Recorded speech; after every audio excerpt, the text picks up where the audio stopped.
प्रथम पुण्यस्मरणाच्या निमित्ताने आमच्या पठारे परिवारावर प्रेम करणारे, आमच्या सचिनवर प्रेम करणारे सर्वच नातेवाईक, सर्व मित्रमंडळी, विशेष करून आज श्रीगोंदा तालुका असो, पारनेर तालुक्यातील सर्वच पुढारी मंडळी या ठिकाणी उपस्थित आहेत.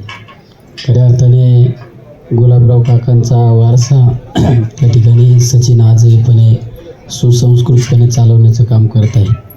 कारण सचिन हा आमचा एक जीवाभावाचा सहकारी म्हणून इतकी गर्दी गोळा झाली. महाराजांनी बरंच कीर्तनसुद्धा चांगल्या पद्धतीने कीर्तन केलं. मला महाराजांचं पूर्ण कीर्तन ऐकायचा योग कधी आला नाही, मला आमच्या नशिबातच नसेल. त्याचं नाव आता साखरे महाराज. आमच्या सुदाम पवारांनी सांगितलं अक्रूर साखरे, म्हणलं तुम्हाला कॉम्पिटिटर तयार झाले आता, म्हणलं यांना घेऊन जा. कारण इकडं पण आता 5 वर्ष होऊन गेले, जिल्हा परिषद पंचायत समितीच्या निवडणुका काय झाल्या नाही, त्यामुळे इकडले निम्मे पुढारी तुम्हाला घेऊन जा महाराजांना. आणि साखरे महाराजांचं खरंच एक भविष्यवाणी आहे. त्यांनी सांगितलं, त्यांच्या मुखात सरस्वती. वडगाव सावतालच्या कीर्तनाला निवडणुकीचाच पिरियड चालू होता, बरोबर आहे ना? निवडणुकीचा पिरियड चालू होता आणि मी त्या वडगाव सावताळ बाबाच्या मंदिरात दर्शनाला गेलो. सप्ताह चालू होता आणि यांचं कीर्तन चालू होतं. हे म्हणले या आले या म्हणले खासदार साहेब. बाकीच काही लोक हसले, त्यांना वाटले काही महाराज म्हणतात. आणि आता तर वेगळंच भविष्य व्यक्त केलं. मला आता एक महाराज सोडून लोक तुमच्याकडे हात दाखवायला काय का नाही. त्याच्यामुळे ज्याला बघा हात बी दाखवायची काय गरज भासली, तुम्ही पण दाखवू द्या. म्हणजे पुढारी लई आहेत पुढारी, ते बरोबर त्यांनी आता सांगितलं. आता मी याच्या पर्यायी याला दुसरा पण एक करतोय, आहे का नाही? दुसरे पण भविष्यवाणी इथं बरेच 50-60% पुढारी आहेत. इथं भावी नाही दिसत कुणी म्हणायला. आमच्या तालुक्यात भावी पण लई झाली. आता सगळीकडे तालुक्यातच नाही, श्रीगोंदा तालुका असो, सगळ्यात मतदारसंघात भावींची एवढी संख्या आहे ना महाराज मेजर, बरोबर आहे ना? त्याच्यामुळे तुमच्याकडे आता तुमचा नंबर जरा मला हायलाईट करावा लागणार आहे. येतं ना हात दाखवायला, जरा बघा तर जुळा.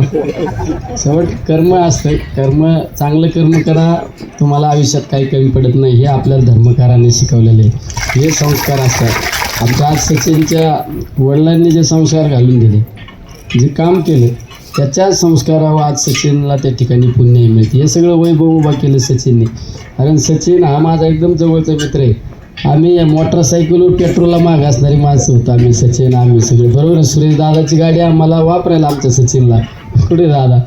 शेवट आमच्या आईवडिलांनी कर्म चांगलं केलं, त्यांच्यात पाऊल ठेवून आम्ही पण चांगलं कर्म केलं, म्हणून कुठंतरी फळाला आलं ना. शेवट तुमच्या मी तर बऱ्याच वेळा सांगतो, महाराज आपल्या प्रत्येकाच्या हातात एक तराजू असतं, तर ते तराजू दिसत नाही. आपण फक्त कोर्टात गेल्यावर तराजू बघतो, पट्टी बांधलेली एक बाई असते, तराजू हातात असतं.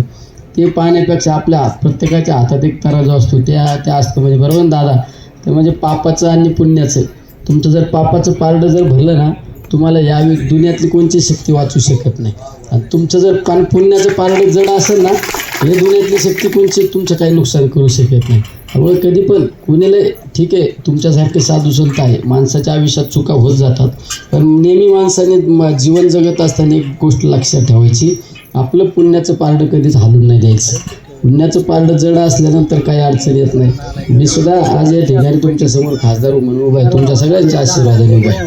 तर तुम्हाला जी परमेश्वराने बुद्धी दिली, पण तुम्हाला बुद्धी कोणी दिली? परमेश्वरानेच बुद्धी दिली ना. अरे जरा चांगल्या माणसाच्या मागे उभा राहा. पण तरी पण काहींना कळालं नाही, त्यांना वाटलं नाही लय मोठे. अरे मोठे काय नसतात. निलेश लंके जिथं उभा राहतो ना, तिथं आउटपुटच निघत असतं. आणि मी तुम्ही म्हणता ते बरोबर आहे. मी कुठल्या निवडणुकीला उभा राहू, मी अपराजित योद्धा आहे, ही माझी भविष्यवाणी. मला आज पण जागे व्हा. तिथं काय राजकारणाचं नाही बोलत, पण हे काय माझंच व्यासपीठ आहे, माझंच कार्यक्रम आहे. सगळ्या गोष्टी मी दिल्लीला परवा दिवशी संध्याकाळी दिल्लीला गेलो. सचिनचा मला फोन आला, जमन का? अरे म्हणलं जमन का? मी जरी दिल्लीत राहिलं तर माझा जीव सगळा इकडे राहणार. मी माझ्या कुटुंबातल्या कार्यक्रमाला जाऊ शकत नाही. राजकारण हे कशासाठी करायचं? हे फक्त दिखाव्यासाठी नाही करायचं, पण त्याबरोबरीने आपला मित्रपरिवार, आपला परिवार जपलं पाहिजे ना. परिवारातल्या सुखादुःखाला जर तुम्ही सहभागी होऊ शकत नाही, राजकारण हे शून्य असते. राजकारणात माणसाला 5 वर्ष बोलता निघून जातात, पण तुम्ही बोलता राजकारणात दिवस निघून जात असताना तुम्ही तुमच्या जीवाभावाच्या लोकांना जपलं पाहिजे. हे सगळ्यात महत्त्वाचं. माणसाच्या आयुष्यात काय येतं, बरोबर? तुम्ही तुमच्या आज एवढी लोक कशासाठी गोळा झाली? एवढे लोक इतक्या उशीर होऊन सुद्धा लोक गोळा झाले, हे कशाचं प्रतीक आहे? आमच्या सचिनने जीव लावला, प्रत्येकाला आधार दिला. रात्री अपरात्री सचिन असो, अमोल असो, रात्री अपरात्री कधी फोन केल्यानंतर सचिन धावून जातो, मदत करतो. आम्हाला सुद्धा सचिन म्हणजे आमच्या या भागातलं नव्हे, तालुक्यातलं पूर्णपणे जबाबदारी टाकल्यानंतर यशस्वी पार पाडणारा सचिन आहे. आमच्या जीवा भावाचा आहे. आम्ही जर बाहेर कधी गेलो तर आम्ही कधी ओळख सांगत नाही का हा माझा कार्यकर्ता का हे कुणी, आम्ही सांगतो आमच्या कुटुंबातलं आहे. मी तर बऱ्याच वेळा सांगतो, निलेश लंकेचा परिवार म्हणजे नवरा बायको जमलं तर आई वडील सांभाळणारी पोरं सांभाळणारा परिवार नाही आपला. हे विश्वची माझे माहेर घर आहे, हे माझा परिवार आहे, हे सगळा आपला परिवार आहे. या परिवाराला बरोबर घेऊन चालायचं. आणि ज्याची परिवाराची व्याख्या शॉर्ट असते ना, तो आयुष्यात काही करू शकत नाही.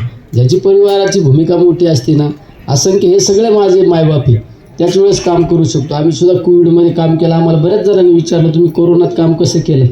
मी जर एक तालुक्याचा आमदार आणि मतदारसंघात काहीतरी काम करायचं म्हणून जर केलं असतं ना, तर 30,000 लोक नीट नसती झाली. महाराज, माझी भूमिका एक होती, आलेला प्रत्येक माणूस माझ्या जीवाभावाचा आहे, माझ्या रक्तमासाचा माणूस आहे, या माणसाला जगावलं पाहिजे, ही माझी भूमिका होती. म्हणून मी त्या ठिकाणी एवढं जीव ओतून काम करू शकलो.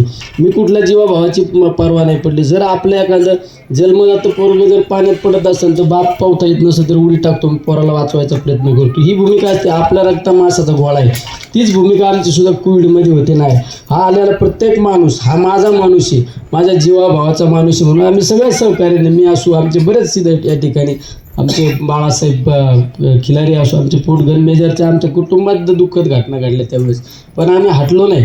शेवट आमच्यासमोर एक होती का आमच्या परिवाराने दुःख पाहिलं, हे समाजाला दुःख नाही मिळालं पाहिजे, ही भूमिका म्हणून काम केली. त्या कोविडची सुद्धा आमच्या काही लोकांनी चौकशी लावली. आता काय लोक काय साधू संतांना लोकांनी त्रास दिला, दादा आहे का नाही, माऊलींना त्रास दिला, तुकोबांना त्रास दिला. त्या तुकोबांच्या दिंडीत आणि माऊलींच्या दिंडीत लाखो लोक एका लाईनीत चालतात. मी सुद्धा कधी विचार करतो, अरे लोकांची संध्याकाळची झोपायची काय अवस्था होती, कुठं राहते आहे, काय करीत असते. आम्ही पाहतो ना, आता आम्ही पण वारीत असतो. मी तर बऱ्याच वेळा सांगतो, तुम्ही जे नामस्मरण करताना महाराज, तुम्ही सगळ्यात भाग्यवान आहे, तुमच्या आईवडिलांचं पुण्य आहे. अरे आपले आईवडील हे आपले जन्मदाते आपलं माध्यम आहे, पण ज्या परमेश्वराने सृष्टी निर्माण केली ना, त्या परमेश्वराचं नामस्मरण केलं पाहिजे. हे सगळ्यात महत्त्वाचं आहे. हे फार थोड्या लोकांना कळतं.